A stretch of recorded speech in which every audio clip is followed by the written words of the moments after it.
Bienvenue sur la chaîne de Geek, mais pas seulement. Aujourd'hui, je vous présente les XT89 de chez Lenovo que j'ai acheté sur le site de TomTop, je crois.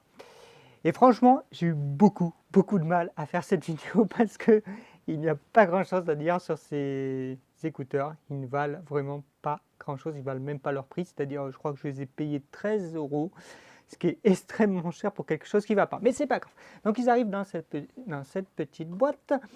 Et dans cette petite boîte, on trouve un mode d'emploi. Je ne sais pas où je l'ai mis, je suis désolé. Donc on ne fera pas tous les tests comme on les fait d'habitude. Un petit cordon pour le recharger en USB type C. Un petit boîtier qui, ma foi, est très sympa. Un petit boîtier œuf, comme j'aime bien les appeler. Donc avec une ouverture, les deux écouteurs qui se présentent ici, gauche et droite. Avec une petite charnière qui vaut ce qu'il vaut. Là, il y a une petite LED. C'est pas un micro, c'est une petite LED. Et ici, des indications, comme vous pouvez sûrement le lire. Donc, est-ce que les écouteurs tiennent dans la boîte? Le plus dur, c'est de garder le truc. Vous voyez, ils tiennent. Donc, ça, c'est déjà pas mal. Maintenant, passons aux écouteurs. Donc, je vous montre par rapport à une boîte de i10. Je crois que c'est i12 peut-être. Vous voyez, c'est la même taille que ce qu'on fait chez Apple, puisque ce sont des clones d'Apple, ceux-là, qui sont exactement la même taille. J'ai une vidéo pour ça, vous pouvez aller les voir. Mais ceux-là se font un peu vieux, ils ont plus de 2 ans maintenant, c'est moyen. Voilà, donc on passe à des choses plus nouveaux. Donc le design, donc vous voyez tout de suite, il y a une petite LED pour dire rouge et bleu, ça veut dire j'attends d'être connecté. Ici, nous avons une prise micro. Ici, un petit repère droite et gauche. Je ne sais pas si ça se voit bien. Une petite sortie là. Et ici, évidemment, c'est de là que sort le son. Alors, je suis désolé, le téléphone est nouveau et peut-être c'est pas hyper mis au point comme je voudrais. Voilà, on fait le petit tour du propriétaire. Alors, vous voyez quand même, c'est assez différent de ce qu'on fait chez Apple. Vous voyez les différences de taille. Et maintenant, la suite. Donc, on va passer au test. Et le premier test, c'est la connexion au smartphone. Donc, je prends mon OnePlus 5 que j'adore. Et on va faire le test de la connexion. Je rappelle que pour les connecter, vous devez les sortir les deux parce qu'il y en a un qui va se connecter à l'autre. La plupart du temps, c'est comme ça. Alors, mon téléphone en Bluetooth n'est pas hyper rapide. On va donc associer un nouvel appareil. Hop, ils apparaissent tout de suite. On les connecte. Associer. Voilà, ils sont associés. La batterie est chargée à 70%. C'est plutôt étonnant lorsqu'on va les sortir. Mais c'est comme ça. Donc ils s'associent plutôt bien et c'est déjà un bon point. Par contre, tout le reste, ça va pas.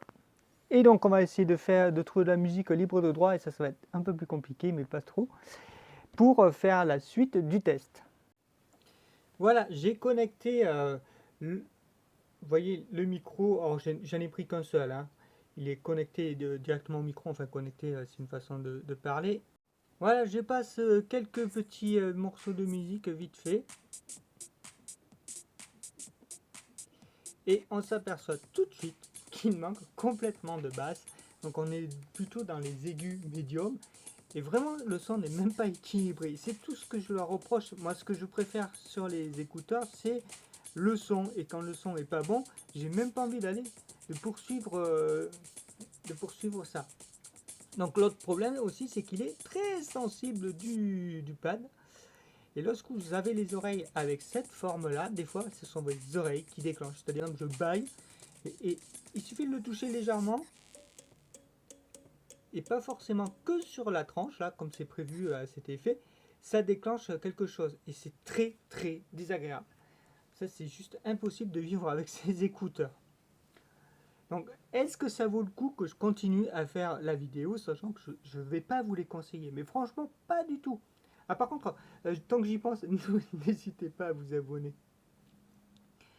Donc voilà, j'ai franchement pas envie de le tester plus que ça parce que vraiment ils sont très désagréables à porter, pas désagréables à porter, mais le fait qu'ils sont hyper sensibles du toucher fait que ça donne pas envie. Voilà, on va quand même poursuivre le test et faire le test de Google en espérant que ça fonctionne. Donc je laisse appuyer sur l'écouteur. Ah, ben voilà, je l'ai éteint.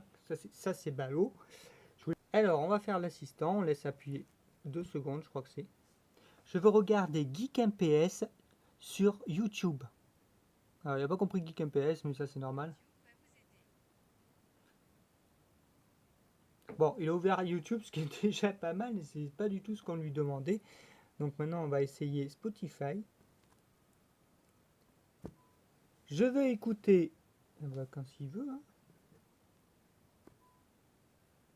Je veux écouter Toto sur Spotify.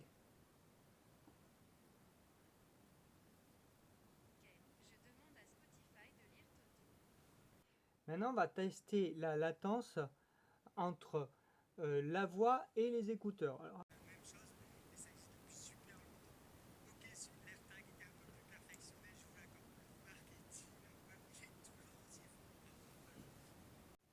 Alors, ça, c'était une vidéo lue sur le smartphone directement et vous avez vu, il y a un peu de latence. Donc, on va aller sur YouTube.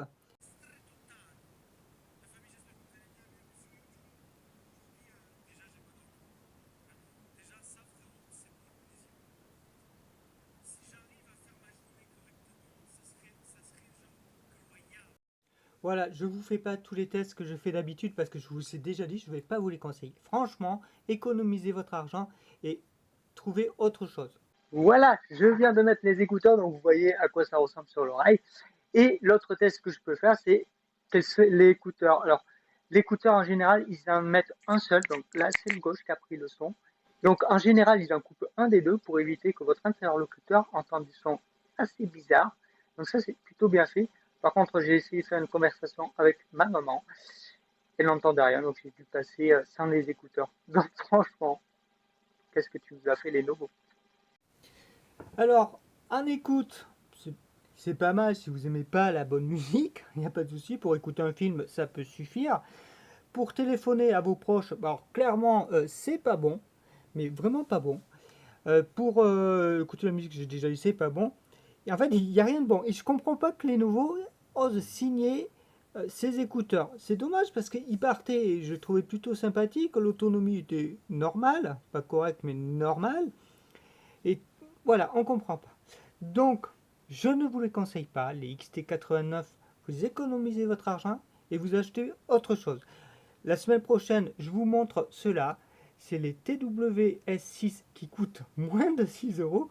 Alors certes, je vais spolier, il n'y a pas l'autonomie comme on voudrait, mais le son est nettement meilleur que ces XT89. Donc voilà, je ne sais pas pourquoi Lenovo signe une chose pareille. C'est dommage, ça partait bien, mais c'est juste pas possible. Trop sensible les écouteurs, le micro ça passe pas. Vraiment, je ne comprends pas.